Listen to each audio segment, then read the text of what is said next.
Hello students, आज हम लोग chapter 3 metals and non metals का दूसरा पार्ट लेके आए हैं। जो लोग चैनल को सब्सक्राइब नहीं किए हैं, चैनल को सब्सक्राइब करें। एक से बढ़कर एक टॉपिक आपके समक्ष आएगा। आइए देखते हैं कि आज का जो पहला प्रश्न है वो है कि धातुओं के रासायनिक गुणों को लिखें। धातुओं के केमिकल प्रॉपर्टीज को हम लोग पढ़ेंगे। पहला क्लास में हम लोग फिजिकल प्रॉपर्टीज को पढ़ा था, भौतिक गुण के बारे में जानकारी लिया था। आज हम लोग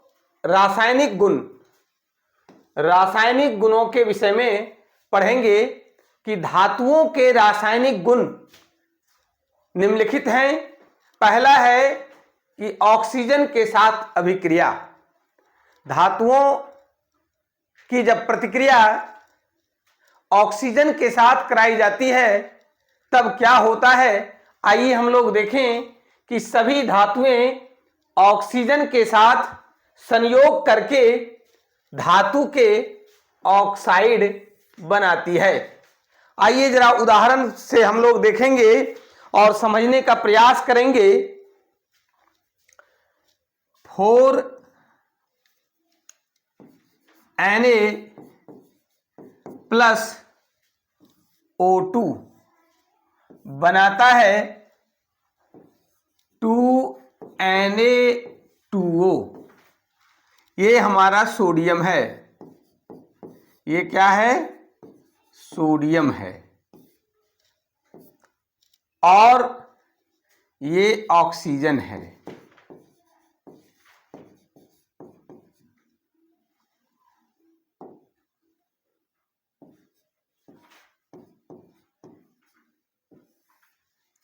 और ये जो बनता है सोडियम मोनोऑक्साइड।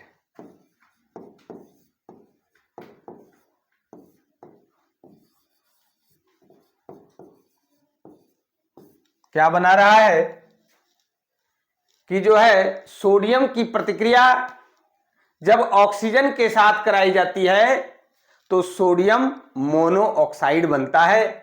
इसलिए हम लोगों ने पहले ही देखा था कि सभी धातुएं ऑक्सीजन के साथ संयोग करके धातु के ऑक्साइड बनाती है।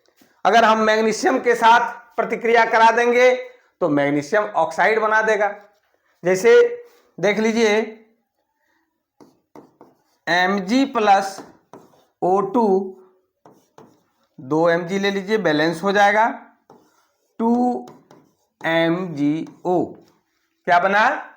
मैग्नीशियम की प्रतिक्रिया जब ऑक्सीजन के साथ करा दिए तो मैग्नीशियम ऑक्साइड बनता है, धातु के ऑक्साइड बनता है। अब अगला गुण देखते हैं कि जल के साथ अभिक्रिया। कि धातुएं जल के साथ अभिक्रिया जब करती है तो क्या होता है? हाइड्रोजन गैस मुक्त होती है। हर एक रिएक्शन केमिस्ट्री में काफी महत्वपूर्ण होता है। हर रासायनिक अभिक्रिया से वस्तुनिष्ठ प्रश्न पूछे जा सकते हैं और बराबर पूछे भी जाते हैं। इसलिए हम लोगों को बारीकी से पढ़ने की आवश्यकता है कि जब धातुएं जल के साथ अभिक्रिया करती है तो हाइड्रोजन गैस मुक्त होती है। इसका ख्याल रखेंगे, इसका ध्यान रखेंगे। अब धातु की प्रतिक्रिया हम लोग करा रहे हैं जल के साथ।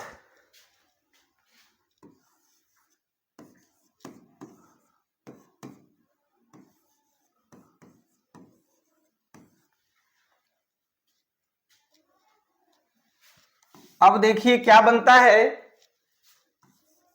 2NaOH और प्लस H2, हाइड्रोजन गैस मुक्त हो रही है। अब देखिए ये सोडियम है, ये क्या है? सोडियम है। और ये क्या है? जल है। क्या बना रहा है? सोडियम हाइड्रोक्साइड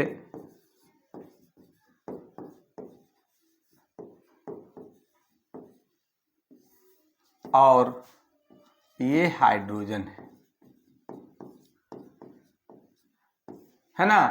अब देखिए कि जब सोडियम की प्रतिक्रिया जल के साथ कराई जाती है तो क्या बनता है, हाइड्रोजन गैस मुक्त होती है सोडियम हाइड्रोक्साइड के साथ।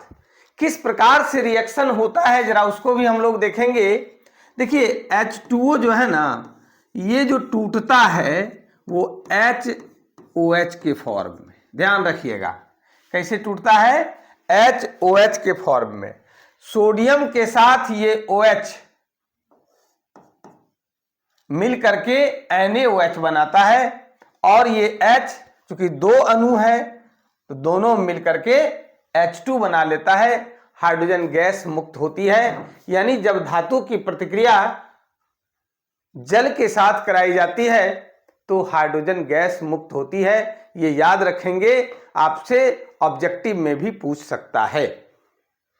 आगे है कि अम्ल के साथ अभिक्रिया।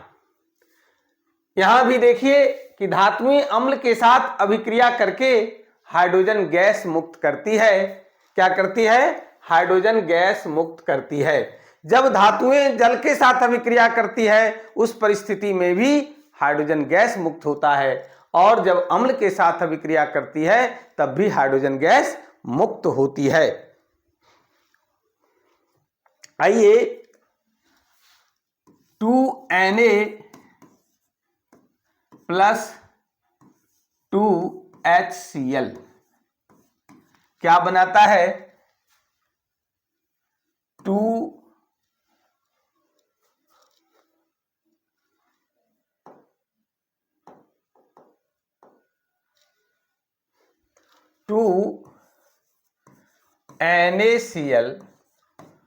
Plus H2। देखिए यहां भी हाइड्रोजन गैस मुक्त हो रही है, यानी ये सोडियम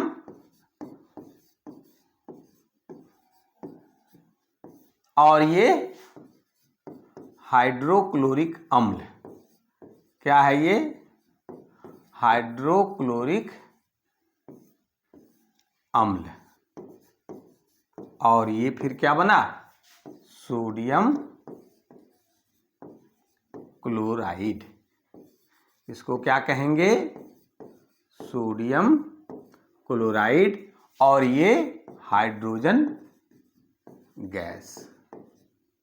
ध्यान दीजिएगा कि जब धातुएं अम्ल के साथ अभिक्रिया करती है तो क्या निकलता है, हाइड्रोजन गैस मुक्त होती है।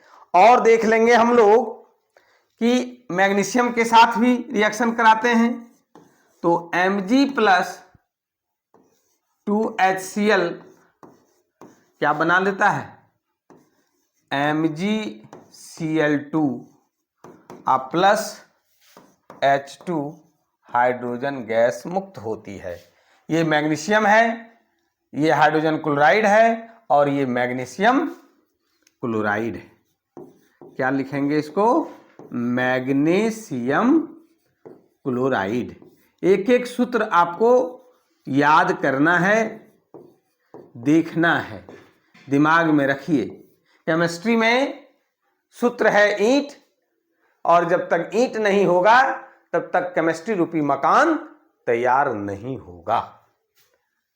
अब है अगला गुण, इसका देखते हैं कि जब धातुओं की प्रतिक्रिया लवणों के विलयन के साथ कराई जाती है तब क्या होता है, क्रियाशील धातुएं अपने से कम क्रियाशील धातु को विस्थापित कर देती है।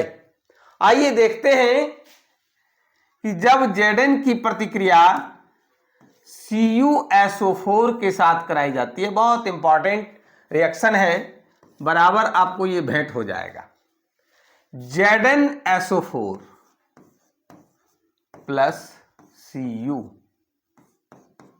है ना, ये क्या है, जिंक है, ये क्या है, कॉपर सॉरी,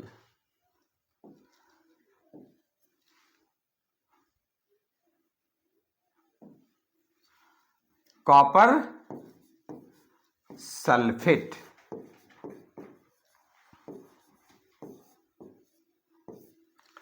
और बनता क्या है?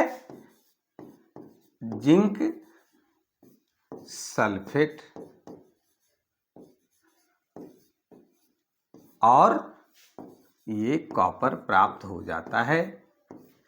अब देखिए कि यहां हमने क्या देखा कि जब जिंक की प्रतिक्रिया कॉपर सल्फेट के साथ कराई जाती है तो जिंक सल्फेट बनता है। यहां पर देखिए कॉपर का विस्थापित कर दिया गया, विस्थापन हुआ और कॉपर का स्थान किसने ले लिया? जिंक ने ले लिया।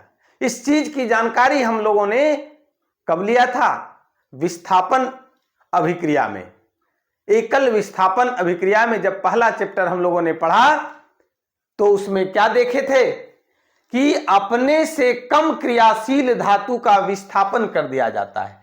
यहां पर जिंक अधिक क्रियाशील है कॉपर से, इसलिए कॉपर का विस्थापन हुआ, कॉपर को अपना जगह छोड़ करके हटना पड़ा। किसके लिए जगह छोड़ा? जिंक के लिए छोड़ा, इसलिए कि zinc is more reactive than copper.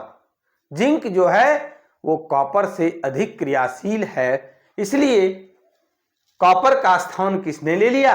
Zinc का लिया। इसलिए हमने लिखा था कि क्रियाशील धातुएं अपने से कम क्रियाशील धातु को विस्थापित कर देती है। इस हिसाब से याद रखिए कि जब हम लोग कुर्सी पर बैठे रहते हैं और हम लोग से कोई सीनियर आ जाते हैं, उम्र में अगर ज्यादा उम्र के आ जाते हैं तो अपनी कुर्सी छोड़ देते हैं उनके लिए कि आप बैठ जाइए, हम आपका सम्मान करते हैं। प्रकृति में सम्मान करने का एक एक कण में, चाहे वो निर्जीव भी है तो उसमें भी यह गुण है कि अपने से श्रेष्ठ का सम्मान करता है। यहां पर कॉपर से मोर रिएक्टिव है, ज्यादा रिएक्टिव है जिंक, इसलिए वो अपना कुर्सी छोड़ देता है। किसके लिए? जिंक के लिए।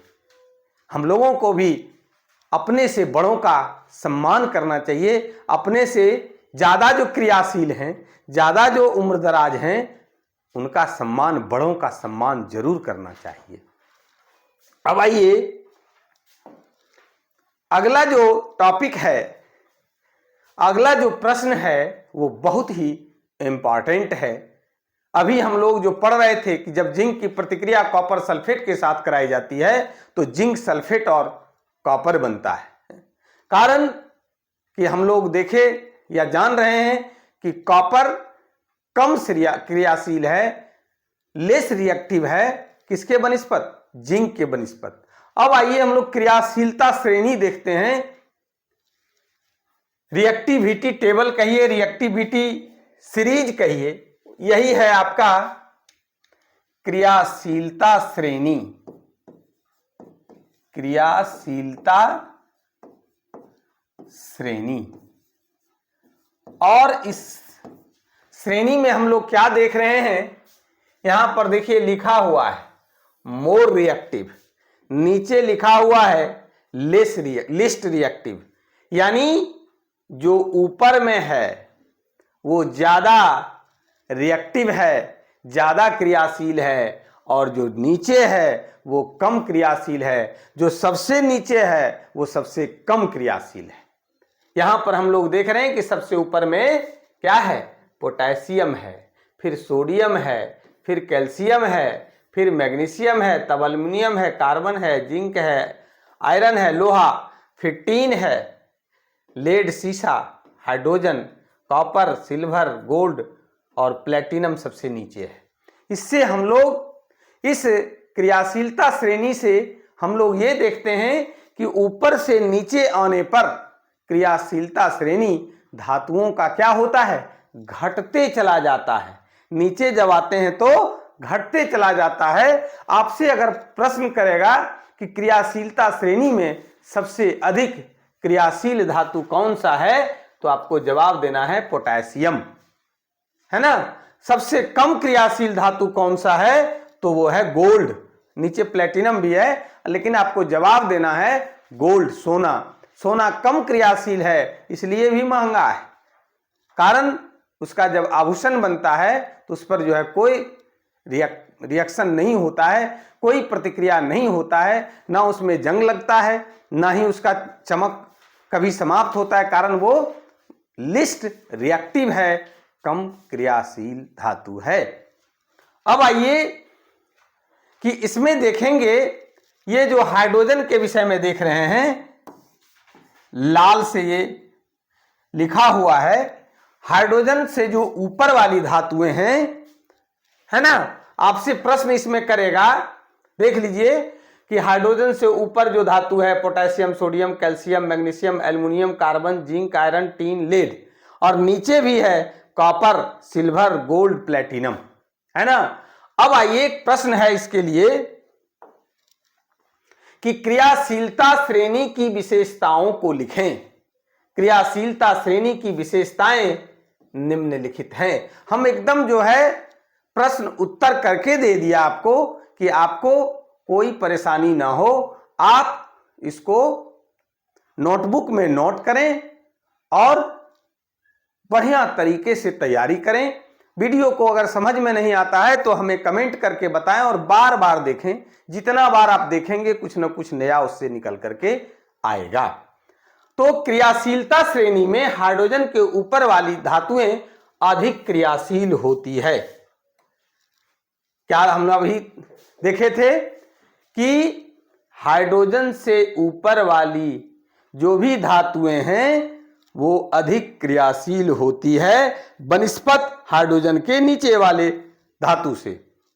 नीचे है कॉपर, सिल्वर, गोल्ड, है ना, और उससे ऊपर क्या है, सोडियम, कैल्शियम, ये potassium, sodium, calcium, magnesium, aluminium, carbon, zinc, iron, tin, lead, ये सब अधिक क्रियाशील है, मोर रिएक्टिव है। अभी जो हम लोग उदाहरण देखे थे जिंक और कॉपर सल्फेट की जो प्रतिक्रिया कराए, तो देखिए जिंक ऊपर है, कॉपर सल्फेट नीचे, यानी कॉपर नीचे है, इसलिए कॉपर से अधिक रिएक्टिव कौन है, जिंक है। अब आइए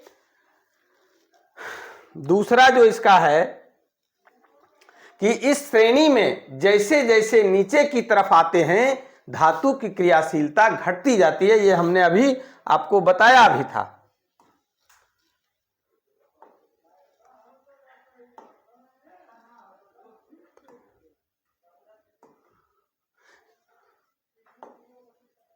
देखिए कि जो जो हम लोग क्या करते हैं, नीचे ऊपर से नीचे आते हैं तो उसकी क्रियाशीलता क्या होती है, घटती चली जाती है।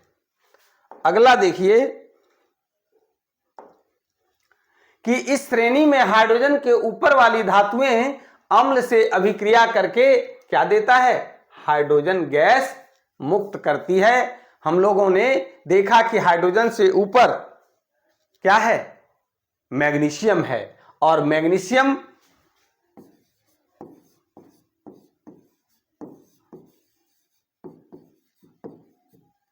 अम्ल से अभिक्रिया करती है सल्फ्यूरिक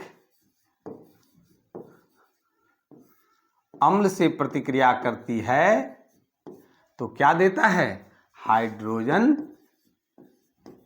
गैस मुक्त होती है।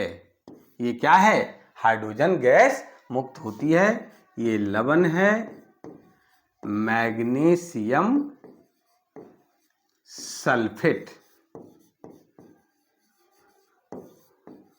Magnesium sulphate. अब देखिए हम लोग क्या देखे, तीसरा कि श्रेणी में हाइड्रोजन से जो ऊपर वाली धातुएं हैं वो अम्ल से अभिक्रिया करके हाइड्रोजन गैस मुक्त करती है। अगला देखते हैं गुण इसका कि कोई अधिक क्रियाशील धातु अपने से कम क्रियाशील धातु के लवण के विलयन से कम क्रियाशील धातु को क्या करती है, विस्थापित कर देती है। अभी हम लोग पढ़े, क्या पढ़े कि जब जिंक की प्रतिक्रिया कॉपर सल्फेट के साथ कराई जाती है तो क्या बनता है, जिंक सल्फेट और ये कॉपर। अभी हम लोग इस पर बहुत सारी बातें किया कि जिंक जो है वो क्रियाशीलता श्रेणी में कॉपर से ऊपर है, एक देखिएगा,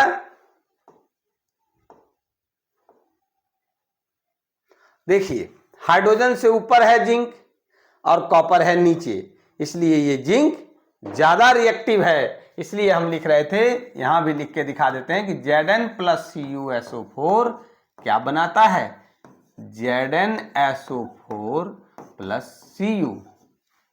इसलिए कि यहां देखिए जिंक क्या है, ऊपर में है, कॉपर कहां है, नीचे है। इसलिए कॉपर से ज्यादा रिएक्टिव कौन हुआ, जिंक हुआ। इसलिए यहां देखिए इसको ये जगह छोड़ना पड़ा, किसके लिए, जिंक के लिए। अब आते हैं और आगे,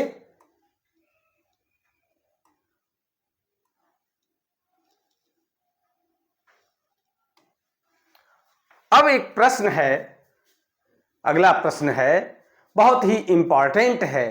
क्या है कि द्विधर्मी ऑक्साइड क्या है, एम्फोट्रिक ऑक्साइड क्या है, या किसे कहते हैं द्विधर्मी, दो धर्म वाला।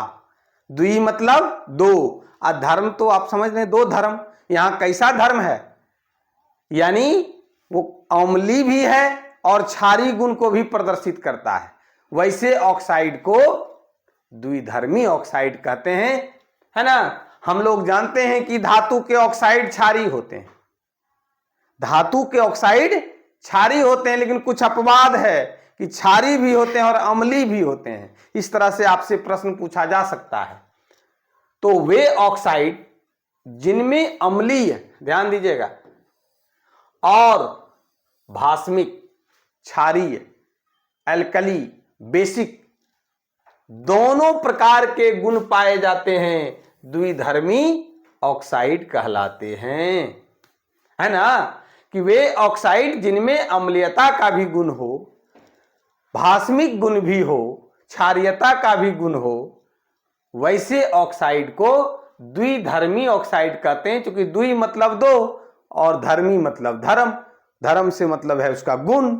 तो दो गुण क्या क्या, अम्लीय और क्षारीय, तो दो गुण का प्रदर्शित करता है। जिसमें दो गुण है उसको द्विधर्मी ऑक्साइड, एम्फोट्रिक ऑक्साइड कहते हैं। जैसे में देखिए Al2O3, एल्यूमिनियम, नाम सबका याद रखेंगे, ऑक्साइड।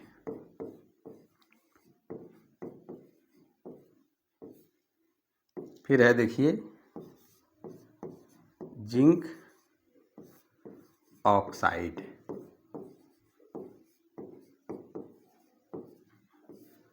फिर है लेड ऑक्साइड, फिर है beryllium,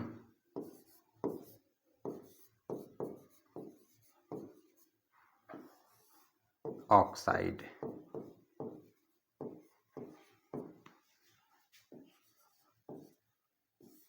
beryllium oxide BeO, Al2O3 aluminium oxide, zinc oxide ZnO, lead oxide PbO, beryllium oxide BeO। ये द्विधर्मी ऑक्साइड हैं, एम्फोट्रिक ऑक्साइड है और बहुत ही इंपॉर्टेंट नेचर का प्रश्न है, इसलिए इसकी जानकारी आपको रखना पड़ेगा। अगर भास्ट क्वेश्चन देता है, थोड़ा सा अपर लेवल का क्वेश्चन देता है, तो यहां से आपका प्रश्न रह सकता है।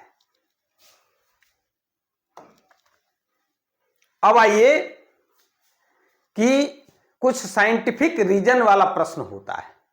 साइंटिफिक रीजन मतलब वैज्ञानिक कारण का प्रश्न है कि ऐसा करते हैं तो क्यों करते हैं, इसके पीछे क्या कारण है। तो कारण सहित उसका उत्तर देना पड़ता है और सही कारण देना होगा, मनगढ़ंत नहीं चलेगा। और उसी से रिलेटेड एक प्रश्न है कि सोडियम और पोटेशियम को किरोसिन के अंदर डुबा कर रखा जाता है, क्यों। बहुत इंपॉर्टेंट प्रश्न है, हमेशा पूछता है, साइंस पढ़ते हैं। चलिए आपको एक प्रश्न पूछते हैं, छोटा सा जवाब दीजिए कि पोटेशियम और सोडियम को किरोसिन में डुबा कर रखते हैं क्यों। जानकारी अगर रहेगा तो दीजिएगा। तो आइए, ऑक्सीजन के साथ, क्योंकि वायु में खुला छोड़ दीजिएगा तो उसको कुछ मिले ना मिले, ऑक्सीजन तो मिल जाएगा। तो ऑक्सीजन में ये सोडियम और पोटेशियम बड़ी तीव्रता से, बहुत तेजी से क्या करता है, रिएक्शन करता है, अभिक्रिया करता है, और बहुत तेजी से, तीव्र रूप से, और वह क्या करता है, जलने लगता है। क्या करता है, जलने लगता है। अब बताइए, कहीं आप रख दिए सोडियम और पोटेशियम, खुले छोड़ दीजिए वायु में, वह क्या होगा, जलना शुरू कर देगा, तो आग लगा देगा। और उस आग लगने से बचाने के लिए क्या किया जाता है, सोडियम और पोटेशियम को केरोसिन में डुबाकर रखा जाता है कि केरोसिन के अंदर ऑक्सीजन से उसका संपर्क क्या होता है, टूटा हुआ रहता है। इसलिए हमने स्पष्ट लिख दिया क्वेश्चन आंसर के रूप में, आपको किसी प्रकार का कोई परेशानी ना हो, कि ऑक्सीजन के साथ सोडियम तथा पोटेशियम की क्रियाशीलता इतनी तीव्र रूप से होती है कि वायु में इन्हें खुला छोड़ते ही ये क्या होता है, जलने लगती है। इसलिए सोडियम तथा पोटेशियम को केरोसिन में डुबाकर रखा जाता है। अब आइए जरा देखें कि क्या बनाता है ये सोडियम ऑक्सीजन के साथ 2Na, सॉरी,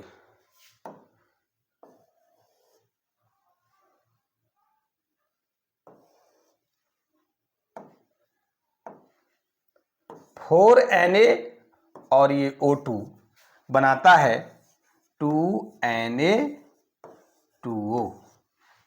क्या बनाता है, सोडियम मोनोऑक्साइड। सोडियम मोनोऑक्साइड, ये किसका, और उसी तरह से पोटेशियम के साथ ऑक्सीजन अगर जुड़ गया तब क्या बनाता है, पोटेशियम मोनोऑक्साइड।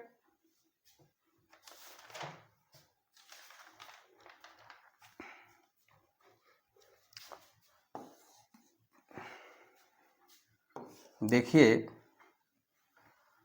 2K2O, तो अगर आप इसको ही करते हैं तो बैलेंस करने के लिए इसको 4 कर दीजिए।